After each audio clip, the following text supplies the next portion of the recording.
5 seconds. Start. பேரவை தலைவர் அவர்களே, கடந்த 4 தினங்களாக கவர்னர் உரையின் பேரில் விவாதம் நடந்து வந்திருக்கிறது. ஒரு நாள் அந்த விவாதத்தின் போது நான் இங்கே இருக்க முடியவில்லை. மற்ற நாட்களில் விவாதம் நடந்தபோது நான் நேரில் கேட்டு வந்திருக்கிறேன். நான் வராத நாள் நடந்த விவாதத்தை பத்திரிகையின் மூலமாகவும் இங்கே எடுத்திருக்க கூடிய குறிப்புகளின் மூலமாகவும் பேசிய விஷயங்கள் எல்லாவற்றையும் ஓரளவு தெரிந்து கொண்டிருக்கிறேன். இங்கே நடந்த விவாதம் நாம் எல்லோரும் பெருமைப்படக்கூடிய முறையிலே, நல்ல முறையிலே நடந்து இருக்கின்றது என்கின்ற பாராட்டுதலை முதலில் தெரிவித்துக் கொள்ள விரும்புகிறேன். கவர்னர் உரையின் விவாதத்தின் போது இந்த உரையில் போதிய அளவு இந்த அரசாங்கத்தினுடைய கொள்கைகள் விளக்கப்படவில்லை என்ற குற்றச்சாட்டு பெரிதாக சொல்லப்படுகிறது. கவர்னர் அவர்களது உரையில் என்ன இருக்க வேண்டும், நிதியமைச்சர் அவர்களுடைய பட்ஜெட் உரையில் என்ன என்ன இருக்க வேண்டும் என்று வகுத்து கூறினார்கள். கவர்னரது உரையில் என்ன என்ன இருக்க வேண்டும் என்று அவர்கள் கூறியதை முழுவதையும் நான் ஒப்புக்கொள்ள தயாராயில்லை.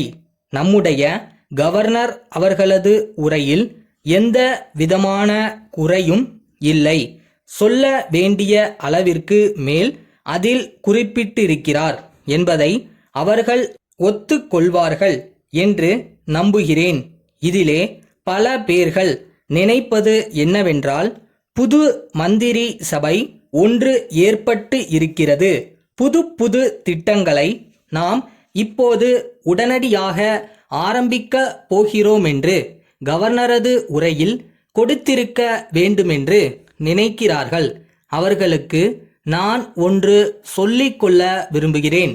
ஒவ்வொரு வருடமும் என்னென்ன திட்டங்களை நிறைவேற்றியாக வேண்டும், இப்போது நிறைவேற்றப்படுகிற திட்டங்களில் என்னென்ன குறைகள் இருக்கின்றன, அக்குறைகளை நிவர்த்தி செய்து எப்படி அபிவிருத்தி செய்வது என்ற முறையில் திட்டங்களை வகுத்தோம். அந்த முறையில் அமைந்ததுதான் முதல் 5 ஆண்டு திட்டம். அது முடிந்த பிறகு மக்களை கலந்து ஆலோசித்து யார் யார் யோசனைகளை சொல்ல தயாராய் இருந்தார்களோ அவர்களுடைய யோசனைகளை கேட்டு நாட்டில் உள்ள சிறந்த பொருளாதார நிபுணர்களையும் திட்டத்துறை வல்லுநர்களையும் கலந்து ஆலோசித்து வெளிநாடுகளில் இருந்து வந்த நிபுணர்களையும் கலந்து ஆலோசித்து அடுத்த 5 ஆண்டுகளில் என்னென்ன செய்து முடிக்க வேண்டுமென்று தீர்மானித்து ஒரு திட்டம் உருவாக்கி அந்த திட்டத்தின் அடிப்படையில் தான் இந்த அரசாங்கம் நடக்கப் போகிறதே ஒழிய தேர்தல் முடிந்து புதிய மந்திரி சபை வந்திருக்கிறது, ஆகவே புது திட்டம் வரப்போகிறது என்று நினைப்பீர்களேயானால் அது முன்பு செய்தது கேலி கூத்து என்பது போலாகும்.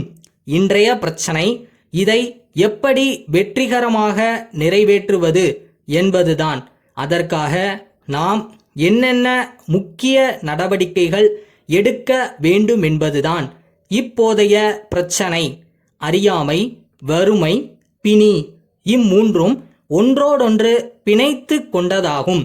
இவைகளை நீக்க இன்று அதற்கு வேண்டிய முயற்சிகளை நாம் செய்ய கடமைப்பட்டிருக்கிறோம். காஞ்சிபுரம் அறிஞர் அண்ணா பட்டு கைத்தறி நெசவாளர் கூட்டுறவு உற்பத்தி மற்றும் விற்பனை சங்க தலைவரிடமிருந்து சென்னை கைத்தறித்துறை ஆணையாளர் அவர்களுக்கு அன்புடையீர், தமிழக அரசு நெசவாளர்களுக்கு அளித்து வரும் சலுகையான விசேட தள்ளுபடி மானியத்தினால் தேங்கி கிடந்த கைத்தறி துணிகளை ஓரளவு விற்பனை செய்ததன் மூலம் அவர் தம் துயரை துடைக்க இயன்றதை யாரும் மறக்க முடியாது இத்தகைய சலுகையை ஆண்டுதோறும் பண்டிகை காலங்களிலும் கைத்தறி வாரவிழா போன்ற நாட்களிலும் தமிழக அரசு வழங்கி வருகின்றது. சென்ற சில தினங்களில் செய்தித்தாள்களின் மூலம் தமிழகத்தில் கைத்தறி துணி பெருமளவில் தேங்கி வருவதை காண்கிறோம்.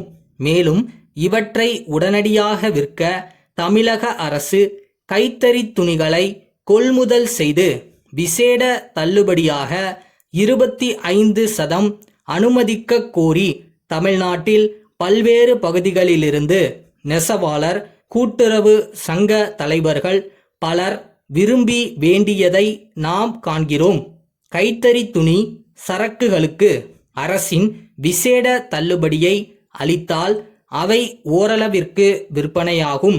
இதை அரசு பரிசீலனை செய்து நெசவாளர்களின் துயர்களை துடைக்க ஆவன செய்ய கோருகிறோம். தங்கள் உண்மையுள்ள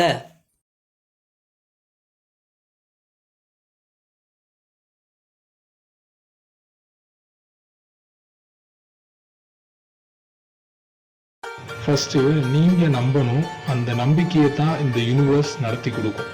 நம்பிக்கை இருக்குல்ல?